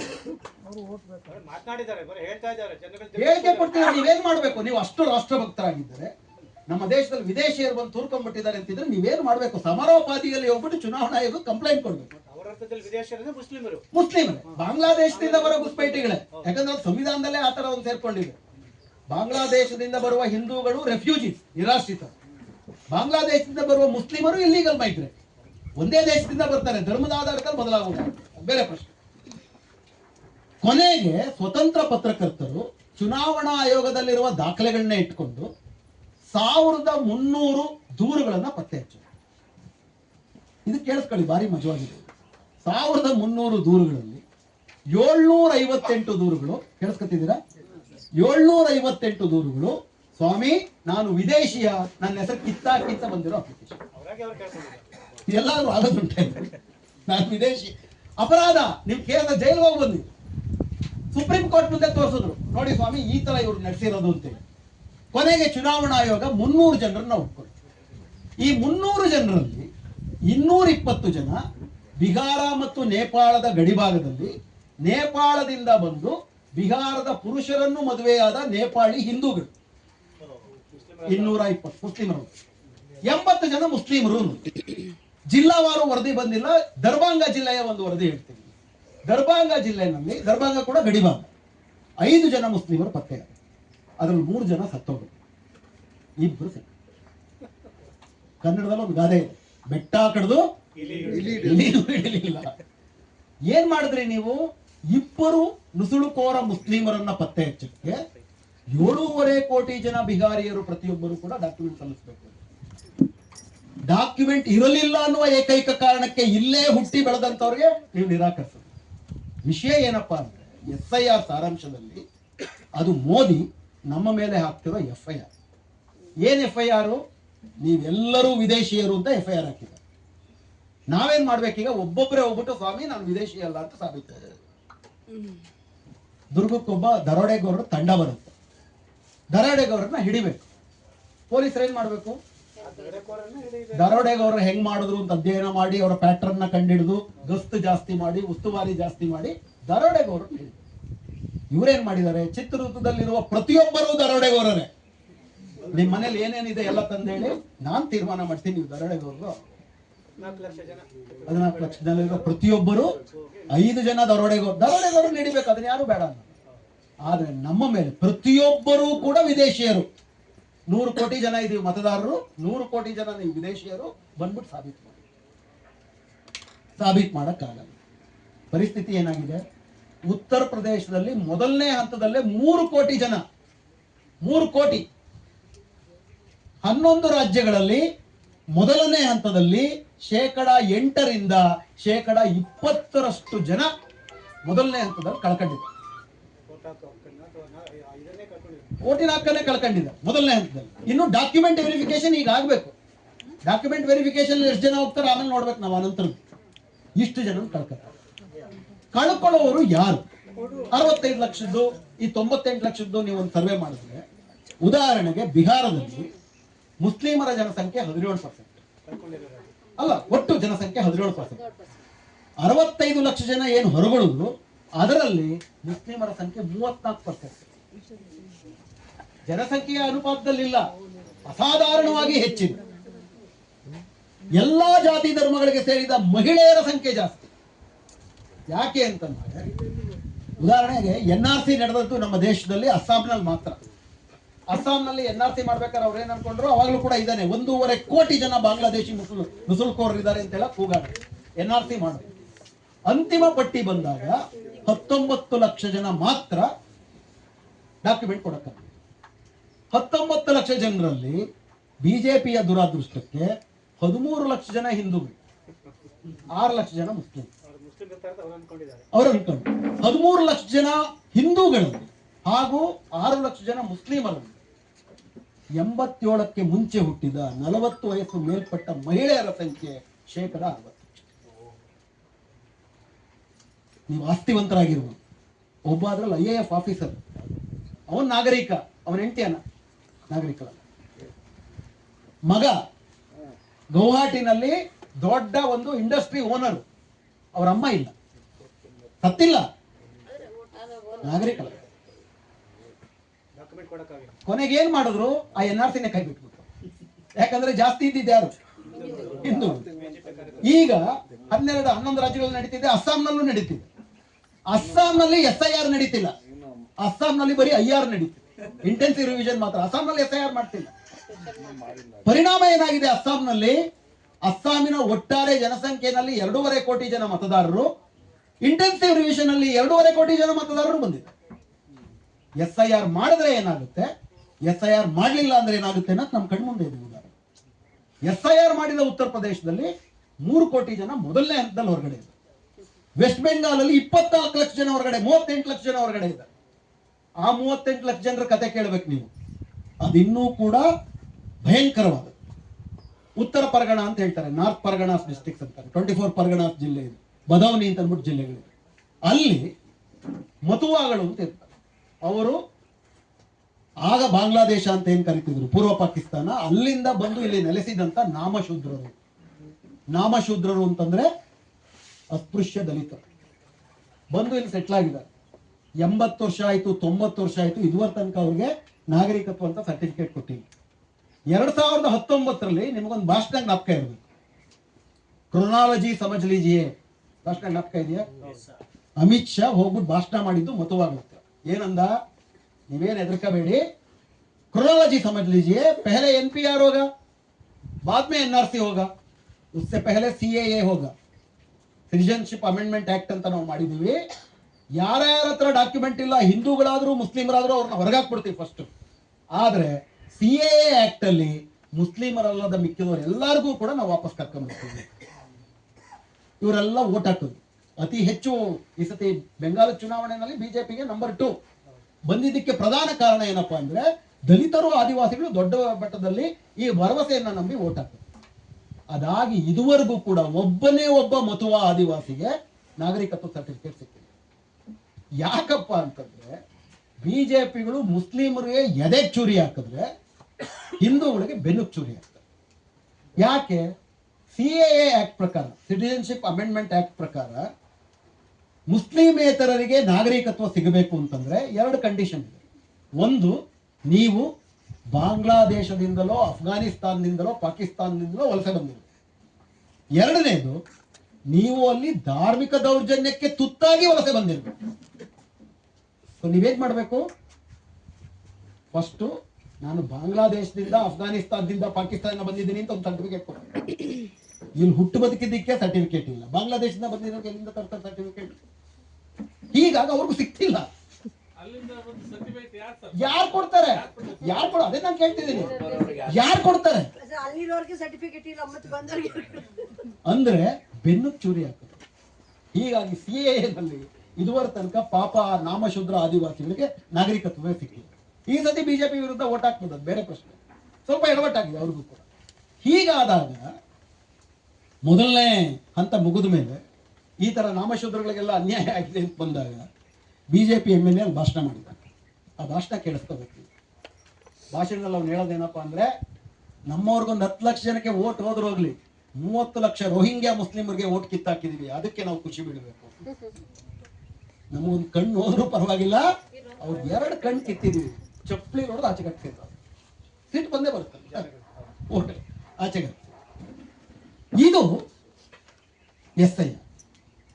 ಹಾಗಾದ್ರೆ ಕೇಳಬೇಕಾಗಿರುವ ಪ್ರಶ್ನೆ, SIR ಅಂದ್ರೆ ಇಂಟೆನ್ಸಿವ್ ರಿವಿಷನ್, SIR ಅಂದ್ರೆ ಸಮರಿ ರಿವಿಷನ್, SIR ಅಂದ್ರೆ ಫಸ್ಟ್ ಆಫ್ ಆಲ್ ರಿವಿಷನ್. ಇವ್ರೇನ್ ಮಾಡ್ತಿದ್ದಾರೆ, ಹೊಸ ಮತಪಟ್ಟಿಯನ್ನೇ ತಯಾರು ಮಾಡ್ತಿದ್ದಾರೆ. ಹಿಟ್ಲರ್ ಕಾಲದಲ್ಲಿ ಬ್ರೆಕ್ಟ್ ಅಂತ ಒಬ್ಬ ಕವಿ ಇದ್ದ, ಅವ್ರು ಹೇಳ್ತಿದ್ರು, ನಮ್ಮ ಸಾಮ್ರಾಟರಿಗೆ ಜನರ ಬಗ್ಗೆ ಅವಿಶ್ವಾಸ ಉಂಟಾಗಿದೆ. ಪ್ರಜಾತಂತ್ರದಲ್ಲಿ ಏನಾಗುತ್ತೆ, ಜನರಿಗೆ ಸರ್ಕಾರದ ಮೇಲೆ ಅವಿಶ್ವಾಸ ಆಗುತ್ತೆ. ಇಲ್ಲಿ ಸರ್ಕಾರಕ್ಕೆ ಜನರ ಮೇಲೆ ಅವಿಶ್ವಾಸ ಉಂಟಾಗಿದೆ. ಹಾಗಾದ್ರೆ ಹೀಗೆ ಮಾಡಬಹುದೇ? ಜನರನ್ನು ವಿಸರ್ಜಿಸಿ ಹೊಸ ಜನರನ್ನು ಚುನಾಯಿಸಬಹುದೇ? ಜನ ಯಾರನ್ನು ಚುನಾಯಿಸಬೇಕು? ಸರ್ಕಾರವನ್ನು. ಇವ್ರೇನ್ ಮಾಡ್ಬೇಕು? ಜನರನ್ನೇ ಚುನಾಯಿಸ್ಬೇಡ ನಾವು. ಅಕ್ಷರಶಃ FIR ಮಾಡೋದು. ಜನರು ಸರ್ಕಾರವನ್ನ ಆಯ್ಕೆ ಮಾಡ್ತಿದ್ರು, ಮೋದಿ ಸರ್ಕಾರ ಈಗ ಜನರನ್ನ ಆಯ್ಕೆ ಮಾಡೋದು. ಯಾವ ಜನರು ವೋಟ್ ಮಾಡಬೇಕು, ಯಾವ ಜನರು ವೋಟ್ ಮಾಡಬಾರ್ದು, ವಿಶೇಷವಾಗಿ ಯಾವ ಜನ ನಮ್ಮನ್ನು ವೋಟ್ ಮಾಡ್ತಾರೆ ಮಾಡ್ತಾರೆ. ಅವ್ರನ್ನ ಇದ್ ನೋಡ್ಬೇಕು. ಯಾವ ಜನರು ವೋಟ್ ಹಾಕಲ್ಲ ಅವ್ರಿಗೆ ನಾಗರಿಕತ್ವವೇ ಇಲ್ಲ. ಇದು ಸಾವರ್ಕರ್ನ ರಾಷ್ಟ್ರದ ಪರಿಕಲ್ಪನೆ, ಇದು ಬ್ರಿಟಿಷರ ರಾಷ್ಟ್ರದ ಪರಿಕಲ್ಪನೆ. ಇದರಲ್ಲಿ ಇನ್ನೂ ಬಹುಮುಖ್ಯವಾದ್ದು, ಇದರಲ್ಲಿ 2 ತರ ಎಕ್ಸ್ಕ್ಲೂಷನ್ ಆಗುತ್ತೆ. ಒಂದು ಸ್ಟ್ರಕ್ಚರ್ಡ್ ಎಕ್ಸ್ಕ್ಲೂಷನ್, ಡಾಕ್ಯುಮೆಂಟ್ ಕೊಡ್ಲಿಲ್ಲ ಅಂತಂದ್ರೆ ನೀವು ಎಕ್ಸ್ಕ್ಲೂಡ್ ಆಗ್ತೀರಿ, ಅದರಲ್ಲಿ ಎಲ್ಲಾ ಜಾತಿ ಧರ್ಮದವರು ಬರ್ತಾರೆ. ಇನ್ನೊಂದು ಟಾರ್ಗೆಟೆಡ್ ಎಕ್ಸ್ಕ್ಲೂಷನ್, BLOಗಳ ಜೊತೆ RSS ನವರು ಹೋಗ್ತಾರೆ, ಅಥವಾ BLOಗಳೇ RSS ಇರ್ತಾರೆ, ಅವರೇ ಮುಸ್ಲಿಮರನ್ನ ಬಹಳ ಕಾನ್ಶಿಯಸ್ ಆಗಿ ಹೊರಗಿಡ್ತಾರೆ. ಬಿಹಾರಲ್ಲಿ ನಾವು ಎದ್ದು ನೋಡ್ತೀವಿ. ಸೊ ಇದು ಮುಸ್ಲಿಮರಿಗೆ ವಿಶೇಷವಾಗಿ ಹಾಗೂ ಎಲ್ಲಾ ಜಾತಿ ಧರ್ಮದ ಬಡವರಿಗೆ, ಬಡವರಲ್ಲೂ ಮಹಿಳೆಯರು, ಇವರನ್ನ ಓಟ್ನಿಂದ ಕಿತ್ತ. ಈಗ ಕೇಳಬೇಕಾಗಿರುವ ಪ್ರಶ್ನೆ ಬೋರ್ ಹೊಡಿತಿದ್ಯಾ? ಮುಂದುವರಿಸಿ. 2 ಇನ್ನು ಮುಖ್ಯವಾದ ವಿಷಯಗಳು, 2 ವಿಷಯ ಏನು, ಇದರ ಪರಿಣಾಮ ಏನು, ಯಾಕೆ ಇದನ್ನು ಮಾಡ್ತೀವಿ. ನಾನು ಪ್ರಾರಂಭ ಶುರು ಮಾಡ್ದಂಗೆ ಓಟ್ ಹಾಕ್ಲಿಲ್ಲ ಅಂದ್ರೆ ಲಾಸ್ ಆಗೋದು ಪಕ್ಷಗಳಿಗೆ, ನಮಗೇನು ಲಾಸು? ನಮ್ಮ ನಾಗರಿಕತ್ವ ನಾವು ಕಳ್ಕತ್ತೀವಿ ಅಂದ್ರೆ ಸಾರಾಂಶ ಏನು? ನಮಗೆ ಯಾವ ಹಕ್ಕುಗಳು ಇರೋದಿಲ್ಲ. ನಿಮ್ಮನ್ನು ಕೊಂದಾಕಿದ್ರೆ ಪೊಲೀಸ್ ಸ್ಟೇಷನ್ಗೆ ಹೋಗಿ ಕಂಪ್ಲೇಂಟ್ ಕೊಡಕ್ಕಾಗೋದಿಲ್ಲ, ನೀವು ನಾಗರಿಕರೇ ಅಲ್ವಾ. ಮತ್ತೆ ನಿಮ್ಗೆ ಬೇರೆ ಎಲ್ಲಾ ಒಂದು ಸೌಲಭ್ಯಗಳನ್ನ ನಿರಾಕರಿಸಿದ್ರೆ ಕೊಳಪಟ್ಟಿ ಇಟ್ಕೊಂಡು ನನಗೆ ಸೌಲಭ್ಯ ಕೊಡಯ್ಯ ಅಂತ ಕೇಳಂಗಿಲ್ಲ. ಅಂದ್ರೆ ಘನತೆಯಿಂದ ಈ ದೇಶದಲ್ಲಿ ಸಾಮಾನ್ಯ ಬಡವರು ಬದುಕುವ ಹಕ್ಕನ್ನೇ ಕಿತ್ಕೋತಾರೆ. ಮತ್ತು ಎಲ್ಲಕ್ಕಿಂತ ಮುಖ್ಯವಾಗಿ ನೀವು ಅರ್ಥ ಮಾಡ್ಕೋಬೇಕಾಗಿರೋದು, ಇದು ಎಲ್ಲೋ ಕೇಳ್ದಂಗೆ ಅನ್ನಿಸ್ಲಿಲ್ವಾ? ನಾನು ಇಷ್ಟೊತ್ತು ಮಾತಾಡಿದ್ದು ಎಲ್ಲೋ ಕೇಳ್ದಂಗೆ ಅನ್ಸಿದೆ ಅಲ್ವಾ? 2019ರಲ್ಲಿ ಇದೇ ಮಾತುಗಳನ್ನಾಡಿದ್ವಿ. 2019ರಲ್ಲಿ ಏನ್ ಮಾಡ್ತು ಮೋದಿ ಸರ್ಕಾರ? NPR NRC CAA ತರ್ತೀವಿ ಅಂತ ಹೊರಟು. ನಿಮ್ಮಲ್ಲಿ ಬಹುಪಾಲು ಜನ NPR NRC ವಿರುದ್ಧದ ಹೋರಾಟದಲ್ಲಿ ಭಾಗವಹಿಸಿದ್ರು. ಅದರಲ್ಲೂ ಯಥಾವತ್ ಅವ್ರು ಇದನ್ನೇ ಮಾಡಕ್ ಹೊರಟ್ರು. 2020ರಲ್ಲಿ ಸೆನ್ಸಸ್ ಶುರುವಾಗ್ತಿತ್ತು. ಸೆನ್ಸಸ್ ಶುರುವಾಗಬೇಕಾದ್ರೆ ಈ ದೇಶದ ನಾಗರಿಕ, ಸೆನ್ಸಸ್ ಅಲ್ಲಿ ಕೇಳೋ ಪ್ರಶ್ನೆ ಇಷ್ಟೇ, ಎಷ್ಟು ಜನ ಮನೇಲಿ ಇದ್ದೀರಾ, ಗಂಡಸೆಷ್ಟು, ಹೆಂಗಸೆಷ್ಟು, ಮನೆ ಪಕ್ಕ ಇದೆಯಾ, ಬಾಗಿಲು ಡೋರ್ ಹೆಂಗಿದೆ, ನೀರ್ ಹೆಂಗ್ ಬರುತ್ತೆ, ಯಾರ್ಯಾರು ಇದಾರೆ ಅಂತ ನೋಡೋಕ್ ಸೆನ್ಸಸ್. 2019ರಲ್ಲಿ ಅವ್ರೇನ್ ಮಾಡಿದ್ರು, ನಾನು ಆಗ್ಲೇ ಕಳೆದ್ನಲ್ಲ, 87ಕ್ಕೆ ಮುಂಚೆ 87 ಆದ್ಮೇಲೆ ಆ ಪ್ರಶ್ನೆಗಳನ್ನ ಕೇಳಕ್ ಶುರು ಮಾಡಿದ್ರು. ಅಂದ್ರೆ ನಾಗರಿಕತ್ವವನ್ನ ಪರಿಶೀಲನೆ ಮಾಡಕ್ ಶುರು ಮಾಡಿದ್ರು. ಸೆನ್ಸಸ್ ಅಲ್ಲಿ ಯಾರ್ಯಾರು ಈ ಡಾಕ್ಯುಮೆಂಟ್ ಅನ್ನ ಕೊಡೋದಿಲ್ಲ ಅವ್ರನ್ನ ಡಿ ಅಂತ ಸೇರ್ಸಕ್ ಶುರು ಮಾಡಿದ್ರು. ಡಿ ಅಂದ್ರೇನು? Doubtful citizen. Doubtful citizen first ಏನ್ ಮಾಡಿದ್ರು? NPR, ಈ ದೇಶದಲ್ಲಿ ಇರುವವರ ಎಲ್ಲರದು ಕೂಡ ನ್ಯಾಷನಲ್ ಪಾಪ್ಯುಲೇಷನ್ ರಿಜಿಸ್ಟರ್. ನೀವು ನಾಗರಿಕರಾಗಿರ್ಬೋದು, ಆಗಿಲ್ದೇ ಇರ್ಬೋದು, ಈ ದೇಶದಲ್ಲಿ ಇರೋರು ಎಲ್ಲರದು ಮೊದಲೊಂದು ನಾನು ಪಟ್ಟಿ ಮಾಡ್ತೀನಿ. ಆ ಪಟ್ಟಿ ಮಾಡಿದ ಮೇಲೆ ನಾನು ಕೆಲವು ಡಾಕ್ಯುಮೆಂಟ್ಗಳನ್ನ ಕೊಡ್ತೀನಿ, ಕೇಳ್ತೀನಿ. ನಾನು ಕೇಳಿದ ಡಾಕ್ಯುಮೆಂಟ್ಗಳನ್ನ ಕೊಟ್ರೆ NPR ಅಲ್ಲಿರೋರ್ನ NRC ಅಂತ ಮಾಡಿ ಅವ್ರನ್ನ ನ್ಯಾಷನಲ್ ರಿಜಿಸ್ಟರ್ ಆಫ್ ಸಿಟಿಜನ್ಸ್ ಅಂತ ಮಾಡ್ತೀನಿ. ಪಾಪ್ಯುಲೇಷನ್ ಬೇರೆ, ಸಿಟಿಜನ್ ಬೇರೆ. ನೀವು ಇಲ್ಲಿದ್ರೆ ಪಾಪ್ಯುಲೇಷನ್, ನೀವು ಸಿಟಿಜನ್ ಆಗಬೇಕು ಅಂತಂದ್ರೆ ಹಕ್ಕುಗಳು, ನೀವು ಡಾಕ್ಯುಮೆಂಟ್ಗಳು ಕೊಡಬೇಕು. ಸೆನ್ಸಸ್ ನಲ್ಲಿ ಆ ಪ್ರಶ್ನೆ ಕೇಳಿದ್ರು. ಆ ಪ್ರಶ್ನೆ ಕೇಳಿದಾಗ ದೊಡ್ಡ ಮಟ್ಟದಲ್ಲಿ ಹೋರಾಟ ಆಯಿತು. ನಿಮ್ಮ ದುರ್ಗದಲ್ಲೂ ಹೋರಾಟ ಆಗಿರಬೇಕು, ಶಹೀನ್ ಭಾಗಗಳಾಯ್ತು, ಇಲ್ಲೂ ಆಗಿತ್ತು. ಸೆನ್ಸಸ್ ಮಾಡಕ್ಕಾಗ್ಲಿಲ್ಲ, ಕೋವಿಡ್ ಬಂತು. 21ರಲ್ಲಿ ಎಲ್ಲಾ ದೇಶದಲ್ಲೂ ಸೆನ್ಸಸ್ ಆಯ್ತು, ನಮ್ಮ ದೇಶದಲ್ಲಿ ಆಗ್ಲಿಲ್ಲ. ಮತ್ತೆ ಸೆನ್ಸಸ್ ಅಲ್ಲಿ ಈ ಪ್ರಶ್ನೆಗಳನ್ನ ಇಟ್ಟುಬಿಟ್ರೆ ಬಹಳ ದೊಡ್ಡ ಆಪತ್ತಿದೆ ಅಂತ ಅವ್ರಿಗೆ ಗೊತ್ತಾಯ್ತು. ಈಗೇನ್ ಮಾಡ್ತಾರೆ? ಎಕ್ಸಾಕ್ಟ್ಲಿ. ಸೆನ್ಸಸ್ ಯಾವಾಗ ನಡೆಯುತ್ತೆ? 2026 ಅಕ್ಟೋಬರ್ ಅಲ್ಲಿ ಬಂತಲ್ಲ, 2026 ಅಕ್ಟೋಬರ್ ಶುರುವಾಗಿದೆ. ಯಾಕೆ ಅರ್ಜೆಂಟ್ ಆಗಿ ಮಾಡ್ತಿದ್ದಾರೆ SIR? 2026 ಅಕ್ಟೋಬರ್ ಸೆನ್ಸಸ್ ಶುರುವಾಗುವ ವೇಳೆಗೆ ಎಲ್ಲಾ ರಾಜ್ಯಗಳಲ್ಲೂ SIR ಆಗಿ ಮತದಾರರಲ್ಲದವರ ಪಟ್ಟಿ ರೆಡಿಯಾಗಿರಬೇಕು. ಮತದಾರರಲ್ಲದವರನ್ನ ಸೆನ್ಸಸ್ ಅಲ್ಲಿ ಅವ್ರು ಪ್ರಶ್ನೆನೂ ಮಾಡಲ್ಲ. ಯಾರು ಮತದಾರರ ಪಟ್ಟಿಯಿಂದ ಹೊರಗಾಕಲ್ಪಟ್ಟಿರ್ತಾರೆ ಸಹಜವಾಗಿನೇ ಅವರು ನಾಗರಿಕತ್ವದ ಪಟ್ಟಿಯಿಂದಲೂ ಹೊರಗಾಕಲ್ಪಡ್ತಾರೆ. NRC ಮಾಡಕ್ ಬರಲಿಲ್ಲ. SIR NRC ಮಾಡುವುದಕ್ಕೆ ಮೊದಲನೇ ಹೆಜ್ಜೆ. SIR NRC ನಲ್ಲಿ ನಾವು ನೋಡಿದಂಗೆ ಮುಸ್ಲಿಮರನ್ನ ಟಾರ್ಗೆಟೆಡ್ ಆಗಿ ಎಕ್ಸ್ಪ್ಲೋರ್ ಮಾಡುತ್ತೆ, ಮಿಕ್ಕೆಲ್ಲರನ್ನು ಕೂಡ ಸ್ಟ್ರಕ್ಚರಲಿ ಅವ್ರನ್ನ ಎಕ್ಸ್ಪ್ಲೋರ್ ಮಾಡುತ್ತೆ. ಇನ್ನೆರಡು ಪ್ರಶ್ನೆಗಳಿವೆ ಸರ್, ಒಂದು ಬ್ರೇಕ್ ತಗೊಳ್ಳೋದ? ಇನ್ನೆರಡು ವಿಷಯಗಳ. ಜ್ವರವ ಕ್ಯಾನ್ಸರ್? ಡಿಸೀಸ್ ಪತ್ತೆ. ಜ್ವರ ಆದ್ರೆ ಡೋಲೋ 650 ಸರ್, ಕ್ಯಾನ್ಸರ್ ಆದ್ರೆ ಸರ್ಜರಿ. ಅವೆರಡೂ ಕೂಡ ನಮ್ಮ ದೇಹದಲ್ಲಿ ಏನ್ ನಡೀತಿದೆ, ಏನಿವ್ರ ಉದ್ದೇಶ. ಮುಖ್ಯವಾಗಿ ನಮ್ಮ ದೇಶದಲ್ಲಿ ಮೋದಿ ಸರ್ಕಾರ ಬಂದ ಮೇಲೆ ಬೇರೆ ಬೇರೆ ಹಂತದಲ್ಲಿ ಈ ದೇಶದಲ್ಲಿ ಪ್ರಜಾತಂತ್ರದ ಮೇಲೆ ದಾಳಿ ಶುರುವಾಗಿತ್ತು. ಕಾಂಗ್ರೆಸ್ ಕಾಲದಲ್ಲೇ ಶುರುವಾಗಿತ್ತು. ಹಾಗೆ ನೋಡಿದ್ರೆ NPR ಅನ್ನೋದು ಬಂದಿದ್ದು ವಾಜಪೇಯಿ ಸರ್ಕಾರ ಮಾಡಿದ್ರು. 2004ರಿಂದ 2014 ತನಕ UPA ಸರ್ಕಾರ ಅದನ್ನು ಬದಲಾಯಿಸಲಿಲ್ಲ, ಮುಂದುವರಿಸಿದ್ರು. ಆದರೆ ಮೋದಿ ಸರ್ಕಾರ ಬಂದ ಮೇಲೆ ಬಹಳ ವ್ಯವಸ್ಥಿತವಾಗಿ ಅವರು ಬಯಸುವ ಹಿಂದೂ ರಾಷ್ಟ್ರವನ್ನ, ಅವರು ಬಯಸುವ ಸಾವರ್ಕರ್ ರಾಷ್ಟ್ರವನ್ನ, ಅವರು ಬಯಸಿದ ಬ್ರಿಟಿಷ್ ಕಾಲದ ಸಾಮ್ರಾಜ್ಯವನ್ನ ಮತ್ತೆ ತರಬೇಕು ಅಂತಿದ್ದಾರೆ. ಅದರಲ್ಲಿ ಸಾವರ್ಕರ್ ರಾಷ್ಟ್ರದ ವಿಷಯ ಏನು? ಸಾವರ್ಕರ್ ಪ್ರಕಾರ ಈ ದೇಶ ಹಿಂದೂಗಳಿಗೆ ಸೇರಿದೆ. ಹಿಂದೂಗಳೆಂದರೆ ಯಾರು? ಪಿತೃಭೂಮಿ ಮತ್ತು ಪುಣ್ಯಭೂಮಿ ಎರಡೂ ಭಾರತವೇ ಆಗಿರುವವರು ಮಾತ್ರ ಹಿಂದೂ. ಏನದು ಪಿತೃಭೂಮಿ ಪುಣ್ಯಭೂಮಿ ಅಂದ್ರೆ? ಒಂದೇ ಮಾತಲ್ಲಿ ಹೇಳಬೇಕು ಅಂದ್ರೆ, ನಾವು ಮಾತ್ರ ಈ ದೇಶದಲ್ಲಿ ಹುಟ್ಟಿದ್ರೆ ಸಾಲದು, ನಮ್ಮ ದೇವರುಗಳು ಈ ದೇಶದಲ್ಲಿ ಹುಟ್ಟಿರ್ಬೇಕು. ಅದು ಪುಣ್ಯಭೂಮಿ. ಪಿತೃಭೂಮಿ ಹುಟ್ಟಿರೋ ಕಾರಣಕ್ಕೆ ನನಗೆ ಪಿತೃಭೂಮಿ. ಪುಣ್ಯಭೂಮಿ ಈ ದೇಶದಿಂದ ಆಚೆಗಿದೆ ಅಂತ ಇಟ್ಕೊಳ್ಳಿ. ಕ್ರಿಶ್ಚಿಯನ್ರದ್ದು, ಮುಸ್ಲಿಮ್ರದ್ದು, ಪಾರ್ಸಿಗಳದ್ದು, ನೀವು ಈ ದೇಶಕ್ಕೆ ನಿಷ್ಠರಲ್ಲ. ಹೀಗಾಗಿ ನೀವೇನ್ ಮಾಡ್ಬೋದು? ಈ ದೇಶದಲ್ಲಿ ಬದುಕಬಹುದು, ಆದ್ರೆ ನಿಮ್ಗೆ ಯಾವುದೇ ಹಕ್ಕುಗಳಿರಲ್ಲ. ಗೋಲ್ವಾಲ್ಕರ್ ಏನ್ ಹೇಳ್ತಾನೆ ಬಹಳ ಸ್ಪಷ್ಟವಾಗಿ, ಹಿಂದೂಗಳಲ್ಲದವರು ನೀವು ಹಿಂದೂಗಳಾಗಬೇಕು. ಹಿಂದೂಗಳಾಗಬೇಕು ಅಂದ್ರೆ ನೀವೇನ್ ಮಾಡಬೇಕು?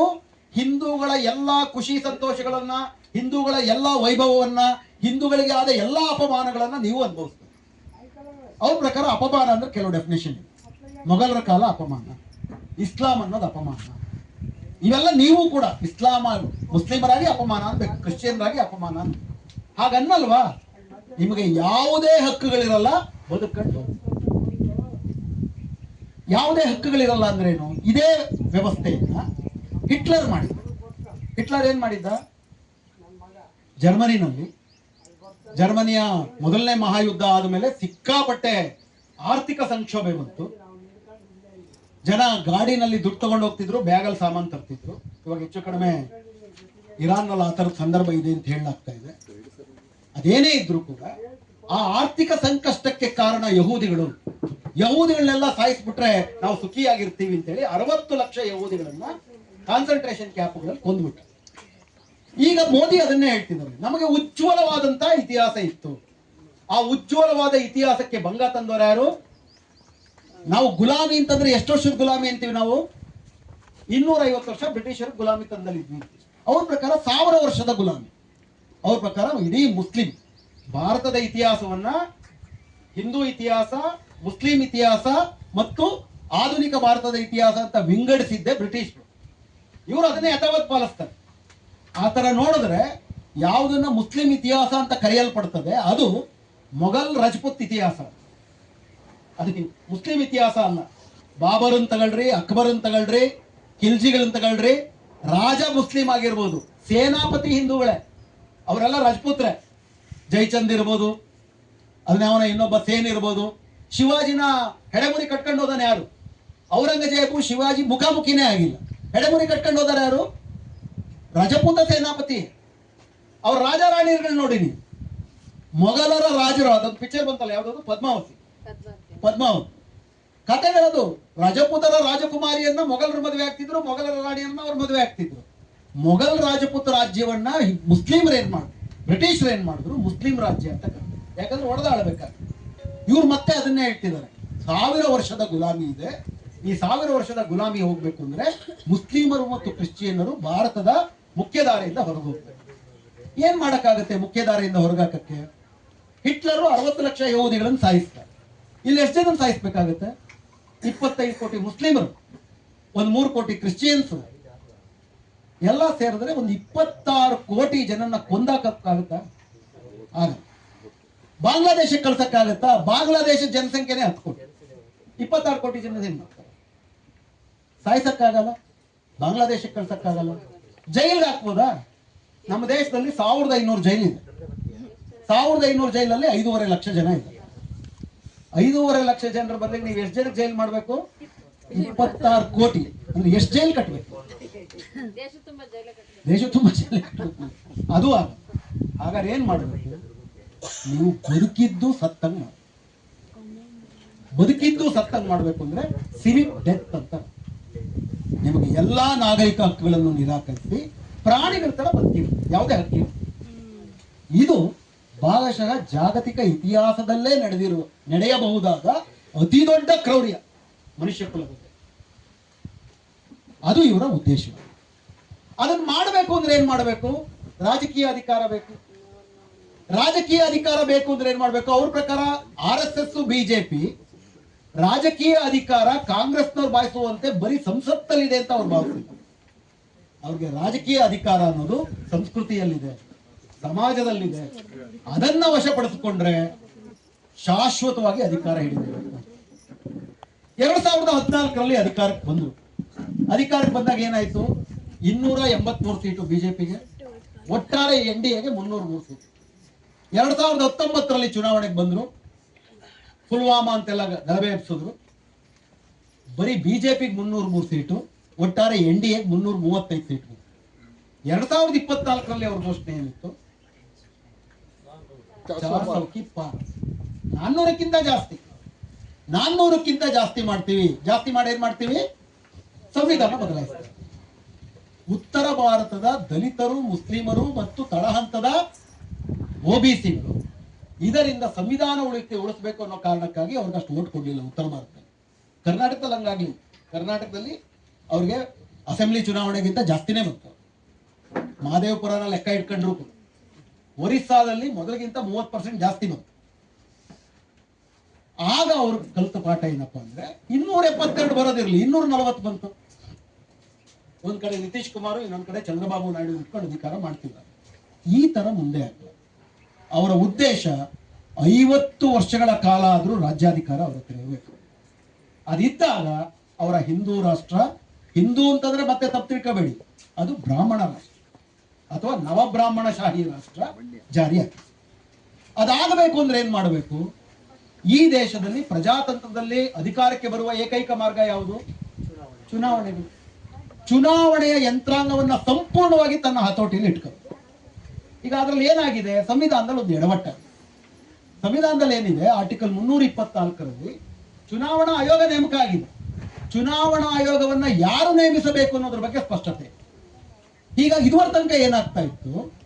ಕೇಂದ್ರ ಸರ್ಕಾರವೇ ಚುನಾವಣಾ ಆಯೋಗ ನೇಮಕ ಮಾಡ್ತಿತ್ತು.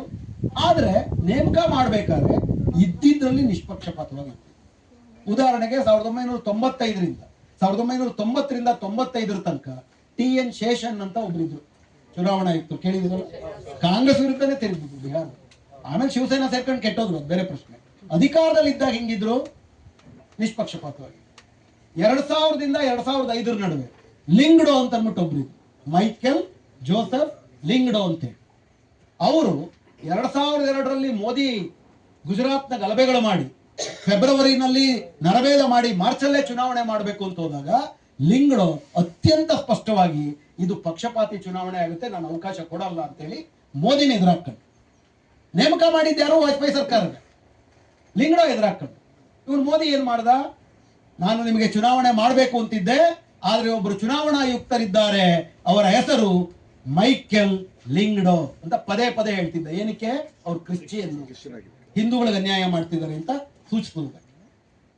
ಆದ್ರೂ ಕೂಡ ಚುನಾವಣಾ ಆಯೋಗ ಯಾರು ನೇಮಕ ಮಾಡ್ತಿದ್ರು? ಸರ್ಕಾರವೇ. ಆಡಳಿತಾರೂಢ ಸರ್ಕಾರ ಚುನಾವಣಾ ಆಯೋಗ ನೇಮಕ ಮಾಡಿದ್ರೆ ನಿಷ್ಪಕ್ಷಪಾತವಾಗಿರಕ್ ಸಾಧ್ಯವಾ? ಆ ಕಾರಣಕ್ಕಾಗಿ 2023ರ ಫೆಬ್ರವರಿನಲ್ಲಿ ವಿರೋಧ ಪಕ್ಷಗಳು ಸಂವಿಧಾನದಲ್ಲಿರುವ ಈ ಮೌನಕ್ಕೆ ಅರ್ಥ ಕೊಡಿ, ನಿಷ್ಪಕ್ಷಪಾತವಾಗಿ ಚುನಾವಣಾ ಆಯೋಗವನ್ನ ನೇಮಕ ಮಾಡುವುದಕ್ಕೆ ಒಂದು ಪ್ರಕ್ರಿಯೆಯನ್ನ ಮಾಡಿಕೊಡಿ ಅಂತ ಕೇಳಿದ್ರು ಸುಪ್ರೀಂ ಕೋರ್ಟ್. ಯಾಕಂದ್ರೆ ಚುನಾವಣಾ ಆಯೋಗದ ಉಸ್ತುವಾರಿ ಯಾರ್ದು? ಉಸ್ತುವಾರಿ ನಿರ್ವಹಣೆ ಎಲ್ಲವೂ ಚುನಾವಣಾ ಆಯೋಗ. ಚುನಾವಣೆ ನಿಷ್ಪಕ್ಷಪಾತವಾಗಿರ್ಬೇಕಾದ್ರೆ ಚುನಾವಣಾ ಆಯೋಗ ನಿಷ್ಪಕ್ಷಪಾತವಾಗಿರ್ಬೇಕು, ಅಂದ್ರೆ ಸರ್ಕಾರದಿಂದ ಮುಕ್ತವಾಗಿರ್ಬೇಕು. ಅವಾಗ ಸುಪ್ರೀಂ ಕೋರ್ಟ್ ಏನ್ ಹೇಳ್ತು? 3 ಜನರ ಸಮಿತಿಯನ್ನ ರಚನೆ ಮಾಡಿ. ಒಂದು ದೇಶದ ಪ್ರಧಾನಮಂತ್ರಿ, ಎರಡನೇದು ವಿರೋಧ ಪಕ್ಷದ ನಾಯಕ, ಮೂರನೇದು ಚೀಫ್ ಜಸ್ಟಿಸ್ ಆಫ್ ಇಂಡಿಯಾ, ಭಾರತದ ಮುಖ್ಯ ನ್ಯಾಯಮೂರ್ತಿ. ಸೊ ಸರ್ಕಾರದವರು ಎಷ್ಟು ಇದರಲ್ಲಿ? 3 ಜನರಲ್ಲಿ ಒಬ್ಬನೇ ಪ್ರಧಾನಮಂತ್ರಿ, ಇನ್ನೊಬ್ಬ ವಿರೋಧ ಪಕ್ಷದ ನಾಯಕ, ಇನ್ನೊಬ್ಬರು ಚೀಫ್ ಜಸ್ಟಿಸ್. ಇದ್ದಿದ್ರಲ್ಲಿ ನಿಷ್ಪಕ್ಷಪಾತ.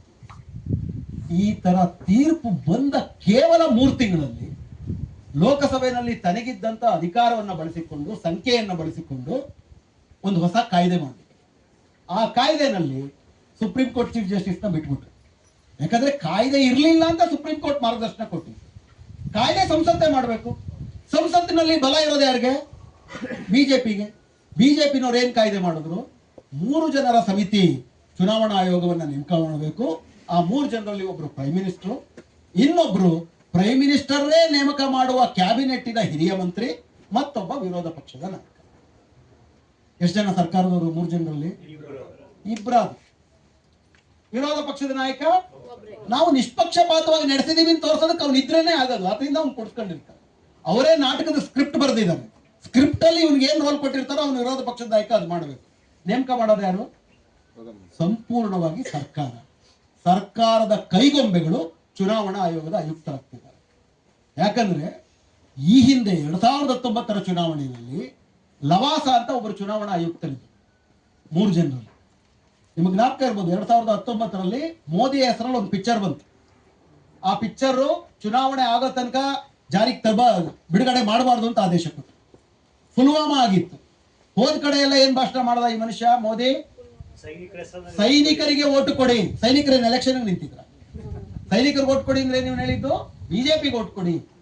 ಸೈನ್ಯವನ್ನ ಧರ್ಮವನ್ನ ಎಲೆಕ್ಷನ್ ನಲ್ಲಿ ಬಳಸಂಗಿಲ್ಲ.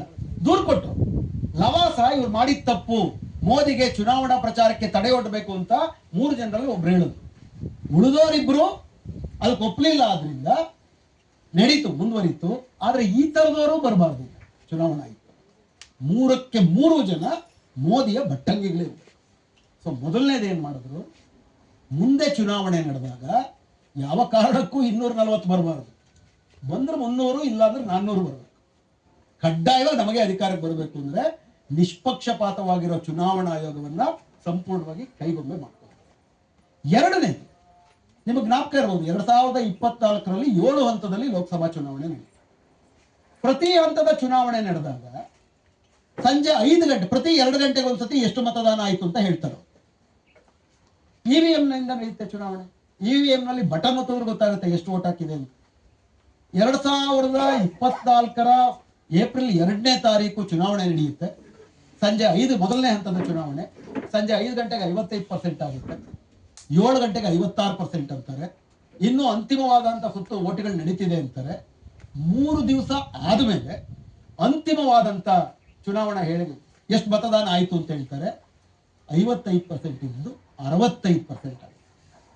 ಭಾರತದ 75 ವರ್ಷಗಳ 18 ಲೋಕಸಭಾ ಚುನಾವಣೆಗಳ ಇತಿಹಾಸದಲ್ಲಿ 5 ಗಂಟೆಗೂ 7 ಗಂಟೆಗೂ 10% ವ್ಯತ್ಯಾಸ ಇಲ್ವೇ. 1% ಅಬ್ಬಬ್ಬಾಗಿ 1%. ಒರಿಸ್ಸಾದಲ್ಲೂ ಕೂಡ ಶಾಸನಸಭಾ ಚುನಾವಣೆ ನಡೀತು ಲೋಕಸಭಾ ಚುನಾವಣೆ ಜೊತೆಗೆ.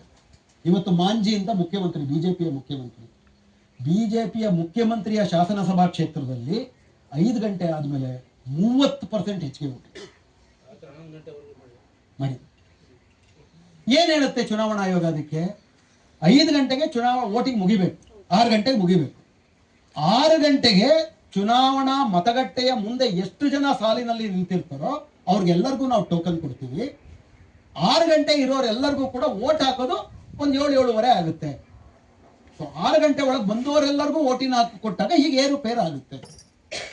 ಬೆಳಿಗ್ಗೆ 7 ಗಂಟೆಯಿಂದ ಸಂಜೆ 6 ಗಂಟೆ ತನಕ ಎಷ್ಟು ನಡೀಬಹುದು ಚುನಾವಣೆ ಮತದಾನ?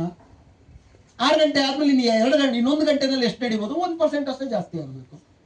20% ಹೆಂಗ್ ಜಾಸ್ತಿ ಆಗುತ್ತೆ? 10% ಹೆಂಗ್ ಜಾಸ್ತಿ ಆಗುತ್ತೆ? ಇದನ್ನ ಸಾಬೀತು ಮಾಡ್ಕೊಳ್ಳೋದಕ್ಕೆ ಏನ್ ಮಾಡ್ಬೇಕು? CCTV ಫುಟೇಜ್ ಕೊಡಿ. ನಿಂತಿರ್ಬೇಕಲ್ಲ. ಈಗ ಒಂದು ಮತಗಟ್ಟೆ ಮುಂದೆ, ಒಂದು ಮತಗಟ್ಟೆಯಲ್ಲಿ 1200 ಜನ ಇರ್ತಾರೆ. ಒಂದು ಮತಗಟ್ಟ ಸ್ಥಾನದಲ್ಲಿ ಒಂದು 4 ಬೂತ್ ಇರುತ್ತೆ. ಎಲ್ಲ ಸೇರಿ ಎಷ್ಟು ಜನ ಇರ್ತಾರೆ? 4,500 ಓಟ್ಗಳು ಇರ್ತವೆ. ಬೆಳಗ್ಗೆ 7ರಿಂದ ಸಂಜೆ 6 ಗಂಟೆ ತನಕ 3,000 ಓಟ್ ಆಗಿ 6 ಗಂಟೆ ಮೇಲೆ ಇನ್ನೊಂದು 2,000 ಓಟ್ ಆಗಿದೆ ಅಂದ್ರೆ ಅಷ್ಟು ಕ್ಯೂ ಇರಬೇಕು. CCTV ಫುಟೇಜ್ ಕೊಡಿ. ಮಾನ್ಯ ಜ್ಞಾನೇಶ್ ಕುಮಾರ್ ಅಂತ ಇವತ್ತು ನಮ್ಮ ಚುನಾವಣಾ ಆಯುಕ್ತರು ಏನಂದ್ರು? ಬಿಲ್ಕುಲ್ CCTV ಫುಟೇಜ್ ಕೊಡಕ್ಕಾಗಲ್ಲ. ಟ್ರಾನ್ಸ್ಪರೆನ್ಸಿ ಆರ್ಟಿಕಲ್ 324 ಮತ್ತು 1960 ಚುನಾವಣಾ ಮತಗಟ್ಟೆಯ ಮತಪಟ್ಟಿ ಪರಿಷ್ಕರಣಾ ಕಾಯ್ದೆ ನೀವು ನೋಡಿದ್ರೆ ಟ್ರಾನ್ಸ್ಪರೆನ್ಸಿ, ಪಾರದರ್ಶಕತೆ ತುಂಬಾ ಇಂಪಾರ್ಟೆಂಟ್. ವಿಶ್ವಾಸ ಬರಬೇಕು ಚುನಾವಣಾ ಆಯುಕ್ತರ ಮೇಲೆ, ಚುನಾವಣಾ ಪ್ರಕ್ರಿಯೆ ಅವಿಶ್ವಾಸ ಮೂಡೋ ತರ ಮಾಡಿ. ಎರಡನೇದು, ನಿಮ್ಮಲ್ಲಿ ಯಾರಾದ್ರೂ ಬೂತ್ ಲೆವೆಲ್ ಏಜೆಂಟ್ ಆಗಿದ್ರೆ ನಿಮಗೆ ಗೊತ್ತಿರುತ್ತೆ ಬೂತ್ ಲೆವೆಲ್ ಆಫೀಸರ್ಸ್ಗೂ ಗೊತ್ತಿರುತ್ತೆ. 17C ಅಂತ ಒಂದು ಫಾರ್ಮ್ ಇದೆ. ಪ್ರಿಸೈಡಿಂಗ್ ಆಫೀಸರು ಈ EVM ಅಲ್ಲಿ 1200 ವೋಟ್ ಇದೆ. ಸಂಜೆ 7 ಗಂಟೆಗೆ ಇದನ್ನ ಸೀಲ್ ಮಾಡಬೇಕಾದ್ರೆ 750 ವೋಟ್ ಆಯಿತು. 17C ಫಾರ್ಮ್ನಲ್ಲಿ ಎಲ್ಲಾ ಪಕ್ಷದ ಏಜೆಂಟರ ಸಮ್ಮುಖದಲ್ಲಿ 750 ಅಂತ ಬರೆದು 17C ಫಾರ್ಮ್ನ ಎಲ್ಲಾ ಪಕ್ಷದ ಏಜೆಂಟರು ಕೊಡ್ತಾರೆ. Presiding officer sign. ಏನಿರುತ್ತೆ ಅದರಲ್ಲಿ? 1200 ವೋಟ್ ಇದ್ರೆ 750 ವೋಟ್ ಆಯಿತು.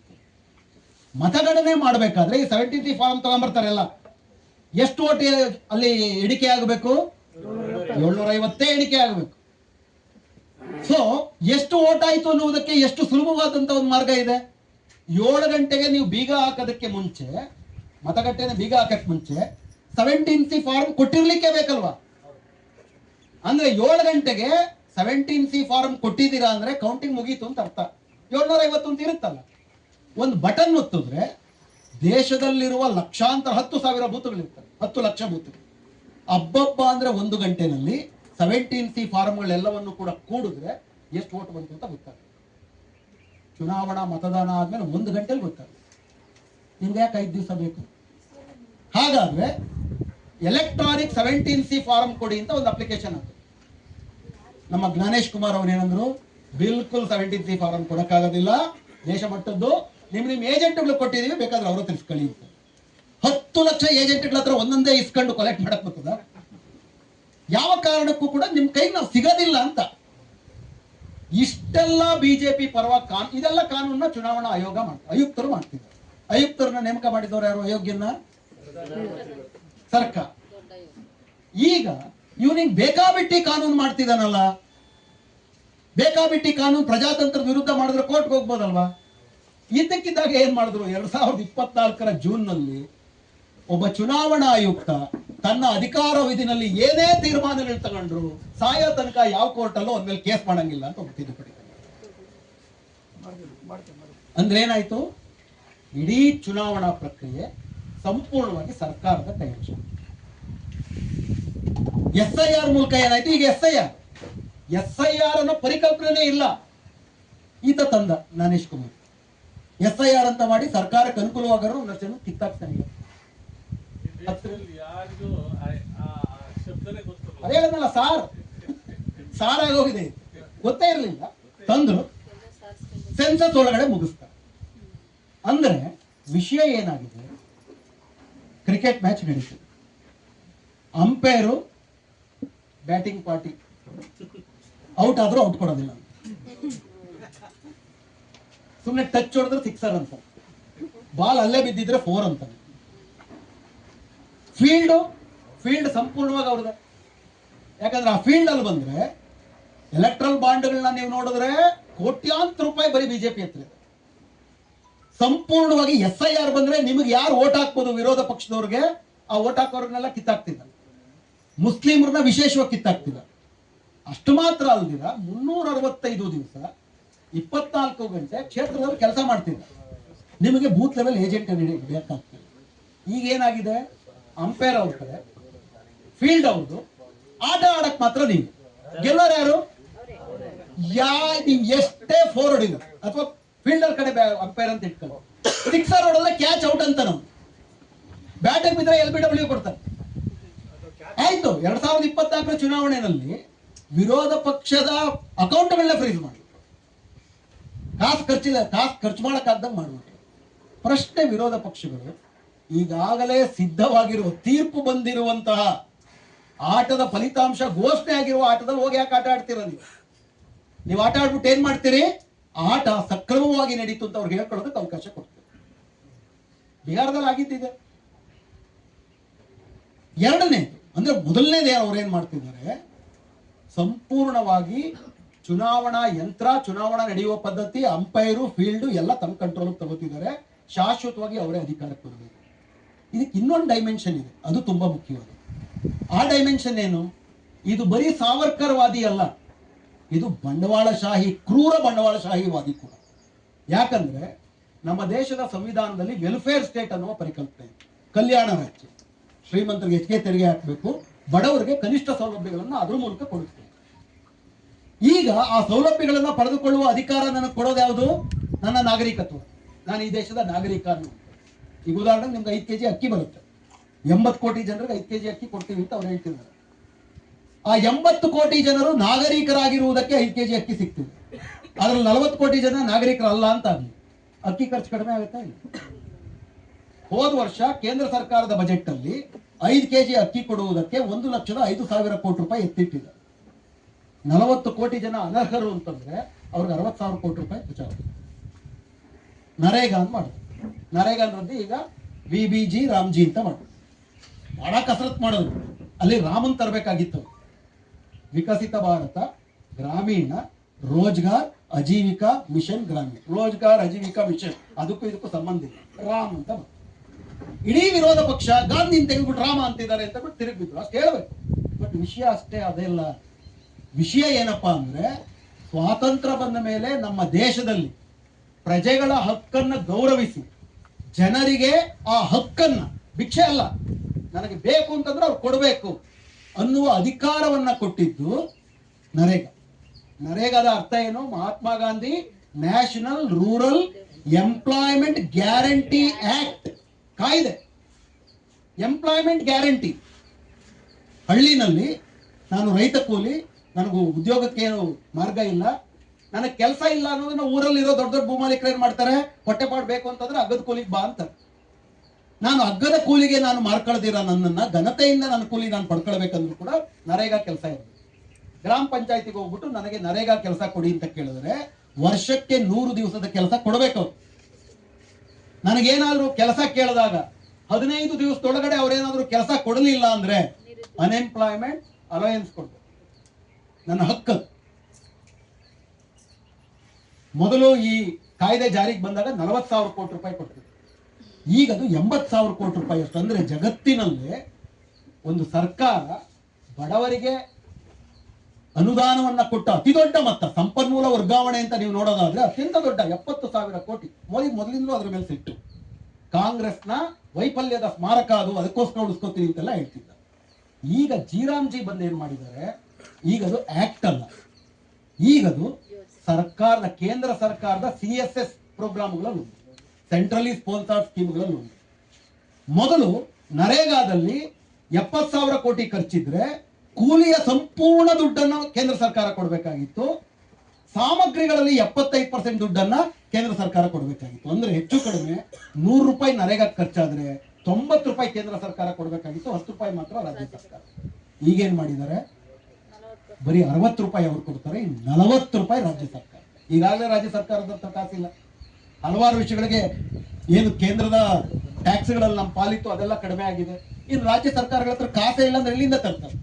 ಈಗಲೇನೆ 100 ದಿನಗಳ ಉದ್ಯೋಗ ಕೊಡಿ ಅಂತಂದ್ರೆ ಸರ್ಕಾರಕ್ಕೆ ಉದ್ಯೋಗ ಕೊಡಕ್ಕಾಗ್ತಿರೋದು ಬರೀ 55 ದಿವಸ.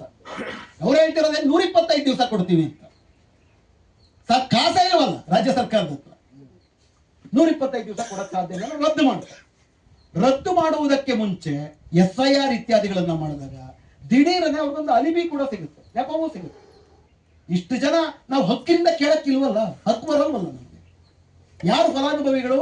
SIR ಅಲ್ಲಿ ಯಾರ್ಯಾರು ಹೊರಗುಳಿಯಲ್ಪಡ್ತಿದ್ದಾರೆ ಅವರೇ ಫಲಾನುಭವಿಗಳು. ನರೇಗಾ ಅವ್ರಿಗೆ ಸಂವಿಧಾನ ಕೊಡುವ ಹಕ್ಕನ್ನ ನಿರಾಕರಿಸ್ತಾರೆ. ದುಡ್ಡು ಉಳಿತಾಯ ಆಗುತ್ತೆ. ಎಷ್ಟು ದುಡ್ಡು ಉಳಿತಾಯ ಆಗುತ್ತೆ? ಕೇಂದ್ರ ಸರ್ಕಾರಕ್ಕೆ 28,000 ಕೋಟಿ ರೂಪಾಯಿ ಉಳಿತಾಯ ಆಗುತ್ತೆ ಬರೀ ನರೇಗಾದಿಂದ. ಬರೀ ಕೇಂದ್ರ ಸರ್ಕಾರ ಅಲ್ಲ, ರಾಜ್ಯ ಸರ್ಕಾರಕ್ಕೂ ಸಿಕ್ಕಾಪಟ್ಟೆ ಅನುಕೂಲ ಇದೆ. ಮೊನ್ನೆ ನೀವು ಬೆಳಗಾವಿ ಅಧಿವೇಶನದಲ್ಲಿ ಸರ್ಕಾರ ಹೇಳಿದ್ ನೋಡಿದ್ವಿ, 2,84,000 ಆಗಲ್ಲ. ಅಂದ್ರೆ ಸರ್ಕಾರಕ್ಕೆ ವಿಶೇಷ ಮುತುವರ್ಜಿ ಇರಲ್ಲ, ಯಾಕಂದ್ರೆ ಅವ್ರು ಕಾಸು ಹಾಕ್ಬೇಕು. ಸಪೋಸ್ ಅವ್ರು 125 ದಿವಸಕ್ಕಿಂತ ಜಾಸ್ತಿ ಕೇಳಿದ್ರೆ ಇಡೀ 100% ದುಡ್ಡು ರಾಜ್ಯ ಸರ್ಕಾರವೇ ಕೊಡಬೇಕು. ವಿಷಯ ಏನಪ್ಪಾ ಅಂತಂದ್ರೆ, ಸರ್ಕಾರದ ಮೇಲೆ ನಿಮ್ಮ ಸರ್ಕಾರದ ವೆಚ್ಚ ಕಡಿಮೆ ಮಾಡಿ ಆದಾಯ ಜಾಸ್ತಿ ಮಾಡ್ಕೊಳ್ಳಿ ಅಂತ ಒಂದು ಹೊಣೆಗಾರಿಕೆ. ಕಾರ್ಪೊರೇಟ್ಗಳು ಹಾಕಿರೋ ಹೊಣೆಗಾರಿಕೆ.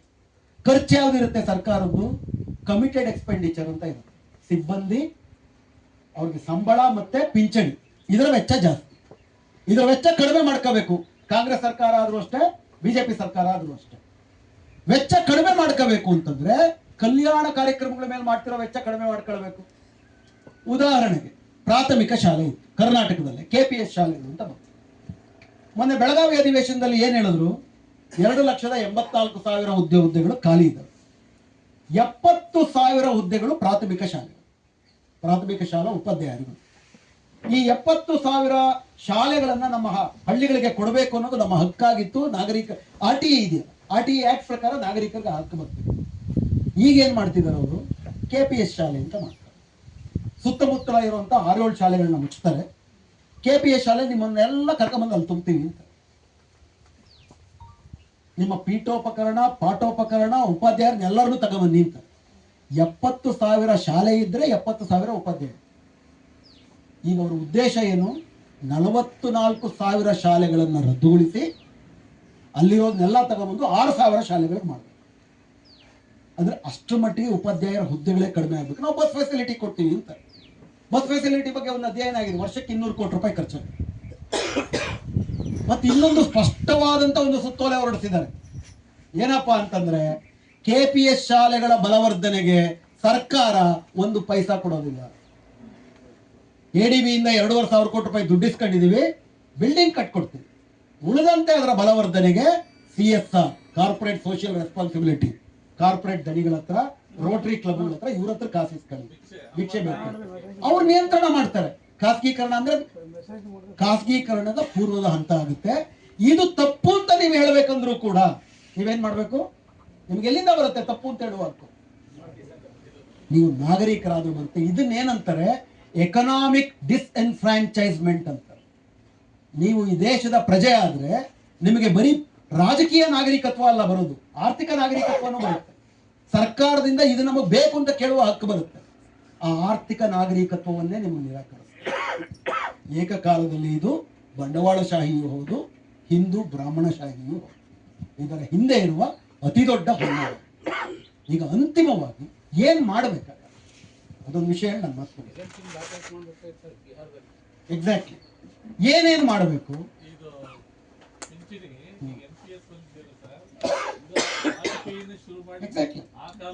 ಅಲ್ಲ, ಅದಕ್ಕೆ ಕಾಂಗ್ರೆಸ್ ಅವರು ಚಪ್ಪಾಳೆ ತಟ್ಟೋದು. ಅವ್ರು ತಂದ್ರು, ಇವ್ರು ಚಪ್ಪಾಳೆ ತಟ್ಟೋದು. NPR ತಂದಿದ್ದವರು ಚಪ್ಪಾಳೆ ತಟ್ಟೋದು. ವಿಷಯ ಏನ್ ಮಾಡ್ಬೇಕು ಮುಂದೆ? ಒಂದು ವಿಷಯ ಏನಪ್ಪಾ ಅಂದ್ರೆ, ಕೆಲವು ತಪ್ಪು ತಿಳುವಳಿಕೆಗಳು ನಾವು ಬರೋದು ಬೇಡ. ಬಿಹಾರದಲ್ಲಿ BJP-ನವ್ರು ಗೆದ್ದಿದ್ದು ಕೇವಲ SIR ಇಂದಲ್ಲ, SIR ಅನುಕೂಲ ಮಾಡಿ. ಆದರೆ ಒಂದು ಹೋಲಿಕೆಯನ್ನು ನೀವು ನೋಡಿ.